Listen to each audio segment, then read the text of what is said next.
All right, Schlockmeister fans, we're going to watch the Texas Chainsaw Massacre 2003 version. Let's check it out. This film starts with an intro again. It is all the more tragic in that they were young. The events of that day were to lead to one of the most bizarre crimes in the annals of American history. The Texas Chainsaw Massacre. Jessica Biel and 4 of her friends, that's her boyfriend. She didn't drink the weed, smoke the weed. They're driving to a Lynyrd Skynyrd concert in Texas. They almost hit a hitchhiker. Not a hitchhiker, actually, just a woman wandering on the side of the road. She's mumbling a lot. They pick her up, of course. What's your name? They're all dead. But moments later, she grabs a gun.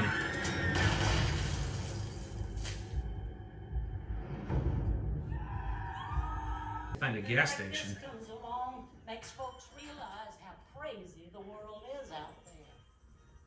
Right. Do you mind calling the sheriff, man? Why the hell won't the sheriff just come out here? Didn't say. He said it'd be about 2 hours before he could get here. So they drive out to this mill where apparently the sheriff was going to meet them. This is a joke. There's nobody here. There's no sheriff here. What you saw was a little kid named Jedediah.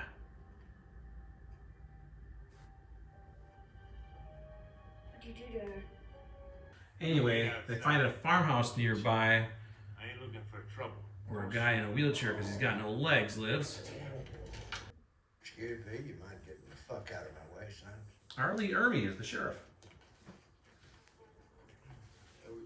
Back at the house, Aaron's boyfriend, Kemper, meets Leatherface.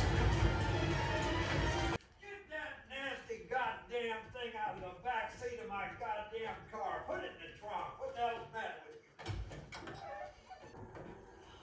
So they're wandering around this little junkyard there and they find this jar with a picture of a girl inside. It's the girl hitchhiker they had. Is that the girl from our van? Well, Kemper's missing, so they distract the no-legs man so that Andy can sneak inside the house to look for him. Instead, he finds Leatherface. They run out and Aaron gets away. Andy's not so lucky. I smell bullshit. Sheriff doesn't believe them. Her story, anyway. Leatherface puts Andy on a hook.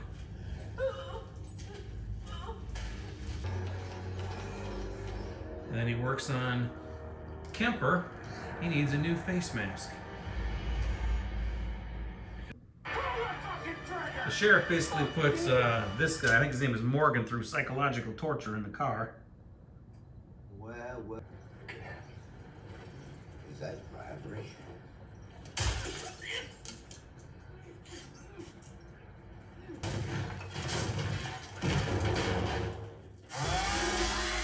The girls meet Leatherface. And the one girl, Pepper, she ain't gonna make it. Erin takes off running after she sees Leatherface wearing her boyfriend's face. She ends up in a trailer of some couple of ladies. It's not your baby. Well, they've given her some tea. And she's about to pass out. When she comes to, she finds herself in the home You're fine. of the entire Leatherface family. Ridicule for my boy. They then throw her in the basement where she sees a lot of body parts and whatever else. She finds Andy hanging on a hook with his one leg and he begs her to kill him to put him out of his misery. She obliges. She finds Morgan handcuffed inside of a bathtub. He's not doing so well, but he's doing a lot better than Andy was. And they find that little kid, Jedediah, is going to help him escape. So they Leatherface in hot pursuit, that's exactly what they do. They're able to break free with Jedediah's help. Eventually he does catch up with them and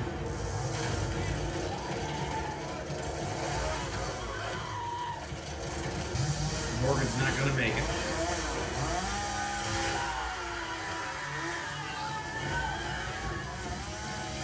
Aaron runs off again and ends up in a slaughterhouse where Leatherface pursues.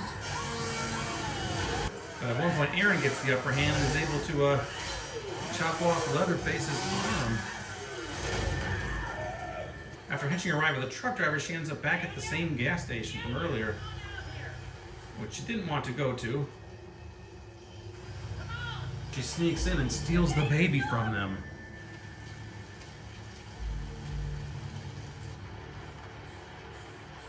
Hotwires the police car and runs over the sheriff. The baby in tow, she drives out of town. But not without one final meeting from Leatherface. This is the only known image of Thomas Hewitt, the man they call Leatherface. The case today still remains open. All right, let's talk about Texas Chainsaw Massacre. Now, this is the 2003 version, which came out in 2003. Stars Jessica Biel and Ellie Ermey. Did I say that name right? The Gunnery Sergeant Hartman from Full Metal Jacket plays the sheriff, Sheriff Hoyt. So basically, this is a remake. It takes place again in 1973. By the way, the kids in this van in this movie are actually going to a Lynyrd Skynyrd concert. One of them even talks about it. He says, "I hope they play Freebird." Now, just out of whim, I decided to look it up.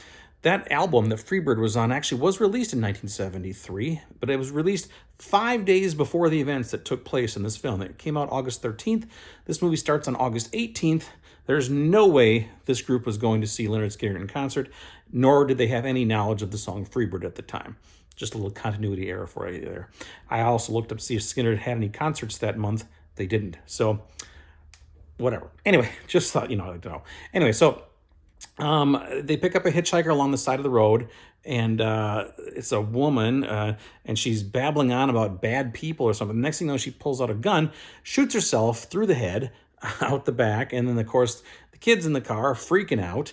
They don't know what to do. They're in the middle of nowhere, Texas. They're basically, I think they were driving through Texas to go to Dallas to see the Skynyrd concert. They picked up some marijuana along the way. They end up driving into town to see if they can find a sheriff. They reach this little general store. The woman says, "You got to go meet the sheriff out at this mill somewhere." So they're like, "What the hell do we have to do that for?" But they do it. They end up finding this little kid named Jedediah. And they find this house where this guy with no legs lives. And then it turns out Leatherface is in that house, and he kills one of them, Jessica Biel's boyfriend, played by Eric Balfour. You might remember him as Gabe from 6 Feet Under. Next thing you know, he kills Kemper, actually, and takes his face off and puts it on. So that's Leatherface's new human mask.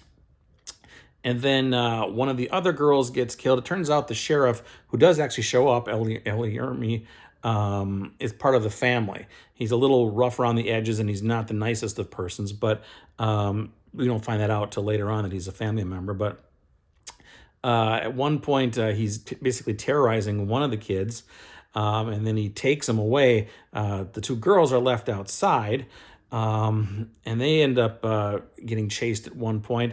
Leatherface kills one of them, so we're left with two guys and a girl. This one guy, Andy, gets his leg sawed off and gets hung on a hook in the house. Jessica Biel, Aaron, she catches up to him at one point and basically kills him to save him from the agony he was in. Then she finds, I think the other kid's name was Morgan, I think. He was handcuffed in a bathtub, and the two of them escape. Leatherface ends up killing him, and then Aaron escapes. But then later on, she's like back at the house, and she's looking through this window, and she sees the whole family together, and they have a baby there, and she says that's wrong. So she decides to go in, manages to sneak out the baby somehow, get in the police car, hotwire it, run over the policeman, and she also cut off Leatherface's arm earlier. Forgot to mention that, in a slaughterhouse. And then she basically gets away with the baby, and Leatherface is on the road, and he takes his chainsaw and hits the car, but she drives off, and that's kind of how our movie ends. There's a little prologue at the end where we hear that the case is still open, and there's a brief footage. There was like some crime scene footage at the beginning of the film and at the end of the film. Anyway, that's pretty much our movie there. It's more or less a remake with some subtle differences here, and yeah. The critics were not very kind to this movie. The public seemed to like it, and I actually kind of enjoyed it too. It was just a different take, but I liked it. Jessica Biel looked fantastic in her outfits. No nudity in this movie though. But yeah, I kind of enjoyed this movie. I really did. I liked the fact that Leatherface was wearing Gabe's face because we kind of recognized him as Gabe, and it was kind of cool. I enjoyed it. And I thought the gore was actually pretty decent too. There's some severed limbs. The bullet through the head from the suicide victim was kind of cool looking because we actually see a shot from the back of the head looking through the head before the head goes back. That was kind of cool. But yeah, I actually enjoyed this film. Now, I didn't look, and I probably should have. I'm not sure what order this film came in. This was, again, maybe this was the 6th movie in this set, but I think they made a sequel to this one, which may have been a prequel. I'm not sure. And then there was some newer one that just came out like a few months ago. I'm still a little lost. I don't know. A lot of these movies aren't connected in any way. But anyway, I enjoyed this movie. I did. So anyway, check it out. Leave some comments. Let me know what you think about the Texas Chainsaw Massacre 2003. Watch it. Bye.